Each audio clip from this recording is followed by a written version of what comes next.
On today's Ask Zach, we're going to talk about Mike Campbell's wonderful memoir, Heartbreaker. We're also going to talk about the influence of Mike Campbell.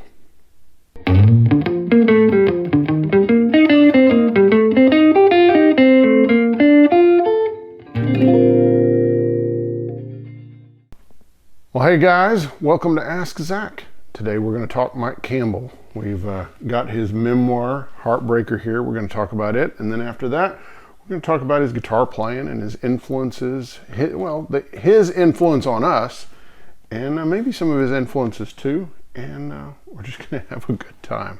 All right. Well, first off, I need to thank my Patreon supporters and everyone that's ever bought a t-shirt or hit the thumbs up or super thanks or hit the tip jar. Thank you, and that's what keeps the show going. If you want to support the show, go down in the description and and hit the link. All right, let's dive in.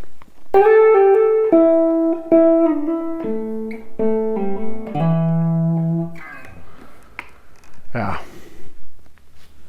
good stuff. All right, so I heard about this book coming out, A Heartbreaker, and I saw that it was being co-written with a guy named Ari Surdoval. And so I looked up his Instagram page and I saw that he was in Franklin, Tennessee, which is where I live. And so I just messaged him and said I was excited about the book coming out because this was before it had been released. It got released, I think, March 18th. And Ari was kind enough to respond, and he said that he had watched my show before and that he liked it. And he offered a pre-release of it. So before it got published, he had a copy of it. And so he was kind enough to send it to me. And as soon as I got it, I couldn't put it down. And I read 5 or 6 chapters the first night, and then I finished it in a couple of days. And I loved it. And I loved it because it is compelling storytelling. Most music bios get into a couple of traps. One is being salacious, which who cares about that stuff? 2, you have the kind of revenge writing, if it's by the person in question. Or 3, you can have someone who wants to destroy someone's reputation and write a book about them. And then you have, of course, the rare one where it's just a kind of honest, loving telling of the story. And that's what we get with Mike and Ari. It's a fantastic book. And what makes it great is you get a character that he kind of sets the story with Mike Campbell growing up basically close to penniless and being abandoned by his father, his mom having to work her rear end off, how much he wanted a guitar, and his mother sacrificing to get him a harmony instrument with horrible action, and just how he ends up meeting Tom Petty, and how they start collaborating and playing in bars together and playing for strippers and all sorts of things, and topless bars and what have you, all this stuff down in Florida. And it's just everyone likes a great story, and a great story of people working hard and rising up from nothing. And that's what this is about. It's kind of the American dream, as we like to say. And along the way, he's just really honest about all of the things that go on without going too deep. I mean, he talks about some of Tom Petty's addiction issues. He talks about just the struggles of them kind of being like brothers, but also having him as kind of his boss, and also the person that the focus of the media and the record label, they're focused on Tom Petty. They're not focused so much on the Heartbreakers.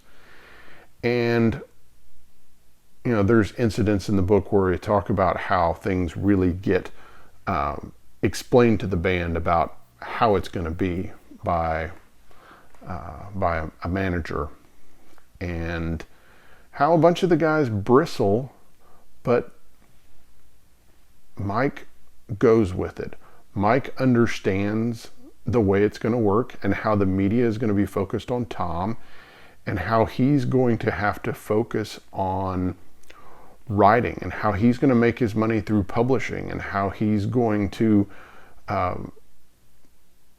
be writing all these songs, and he's going to be sending them to Tom, and Tom's going to put lyrics to them, and they're going to have all these great hits together, and he's going to start getting some really great mailbox money just by going with the flow instead of fighting things and causing a lot of conflict. And I think that really influences the way he plays guitar, because he serves this, just as in the way he serves Tom Petty, he serves the song. And of course he also has the the luxury or he gets to work with some of the greatest producers on the planet. Everyone from Jimmy Iovine to Jeff Lynne and Rick Rubin and everyone in between. And he really learns how to make great records and how to create great guitar parts and to create things that are memorable and melodic instead of things that are just look at me, look at me, look at me. So in the book, he does tell some kind of guitar stories. You get some of that kind of thing, but there's not so much of it that it would alienate a non-guitar player. So you do get stories about him buying the broadcaster for $600 and all sorts of other great things. I don't want to spoil it for you, but you will enjoy it. You will enjoy it. And I put a link in the description so that you can pick it up just through Amazon or directly through the publisher. I think you can even get autographed copies. So there you have it. He's also, of course, he goes through the years and talks about the albums and what it was like working with different producers and just what was going on in the band. And the whole time, it's just a lovingly honest telling.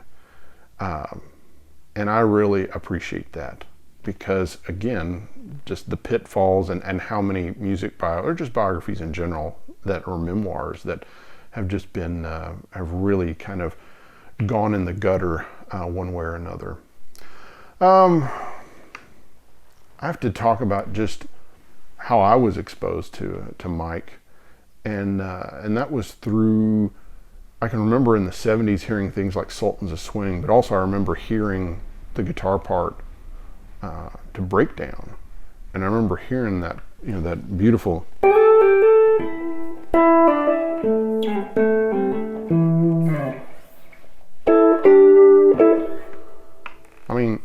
what a great part, and so many other things. And then when MTV came around, I remember watching a lot of MTV in the 80s, and I remember the song You Got Lucky, and it had a great music video. It had a Mad Max theme, and you see them doing their thing and being in some kind of futuristic car, and all of a sudden they pull off the plastic, and Mike pulls out a Gretsch, and he plays this really kind of cool kind of spaghetti western kind of guitar part, and I loved it. And of course what was really funny was it was actually played on a Strat, and but it was just one of the examples of just how Mike Campbell always plays the perfect part. He has the perfect tone, and he always comes up with something killer. So you get this kind of thing.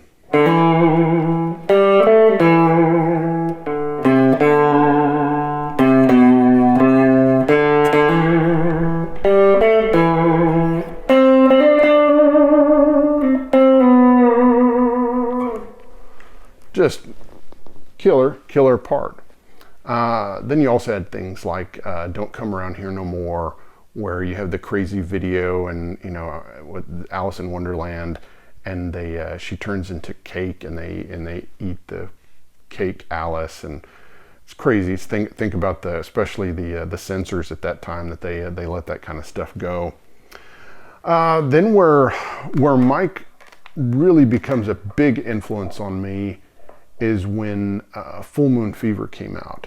And so kind of just to set the context, on MTV, they were playing hair bands like crazy. So you had, everything from light hair band Bon Jovi up to like, Great White and, all sorts of Warrant and, whoever else. And I would watch it and I would, try to glean as much as I could, but it was kind of like, I was kind of alienated by the spandex and the big hair, but I still liked, I liked guitar playing and I liked Eddie Van Halen. But when Tom Petty released Full Moon Fever, which was a solo record that, because of Mike's humility and because he'd become such a part of the songwriting element, he was included on that and of course played guitar all over it and co-wrote some of the songs. When those songs started being released as singles and there were of course music videos with them, they were all over the place. So Free Fallin' was played like crazy, as was Won't Back Down, or Running Down a Dream. I mean, what great guitar parts. So another one of my favorite kind of Mike Campbell guitar parts would be the solo on I Won't Back Down. And it's a slide solo. And instead of doing bluesy or Duane Allman or Earl Hooker or whatever, plays this really melodic part that's kind of George Harrison-y, but he doesn't mimic George because Mike has his own vibrato sound and he has his own, with the slide. And I love the song. And, I still go out and play casinos and stuff. Like I played out in Tulsa over the weekend with my buddy Paul. And one of the cover, I have to sing a couple songs, every set. And one of the songs I do is I Won't Back Down because I love it. I love that song. And also, it's, because I'll normally do very country things like a Merle Haggard tune or something like that. But I love that song. And so I play it. And so this is just, and I do it in the wrong key. Originally it was done in G. I do it in E because I can't sing that high. But it has this kind of groove.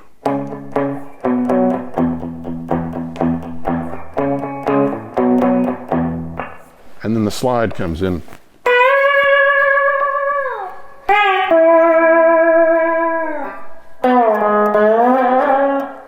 Let's try that again.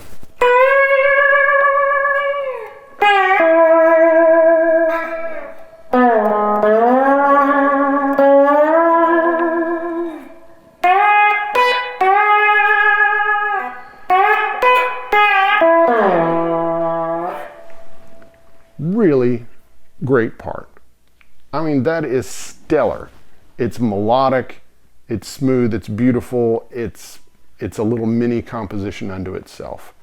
And that's why I love Mike Campbell. And I love playing that song because I like playing that slide solo because it's great. And it sounds like him. He doesn't sound like anyone else. He never sounds like anyone else. He has a lot of influences like, of the day, like the Stones and Carl Wilson and George Harrison and, Mike Bloomfield and all these other cats.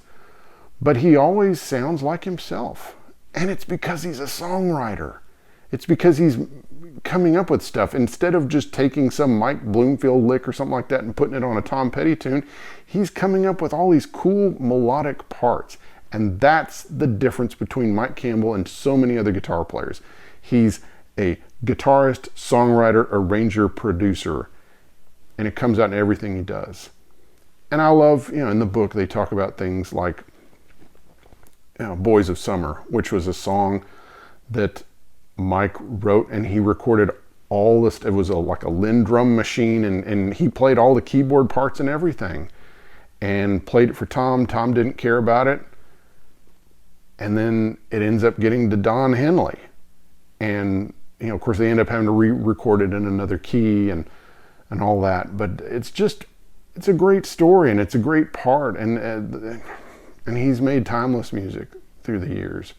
And huge, he should be a huge influence on everybody. So it's a great book. I need to talk a little bit about the influence of Tom and Mike Campbell on Nashville, which is kind of crazy. So I interviewed Brent Mason close to seven to 10 years ago. And during the interview, he was talking about how producers give session guitar players references on, as far as what they want part-wise. And so they might say, think Johnny Cash, think REM, think, Beatles, think whatever. And he said it got to be where they were saying all the time, think Tom Petty. And then it'd be like, okay, well, do you want kind of the Telecaster, the broadcastery Tom Petty? Do you want the Rickenbacker 12-string, the slide? Which one of those flavors? And I thought that was interesting, and also had to think back to that time period. Like, this is probably about 10 years ago or so.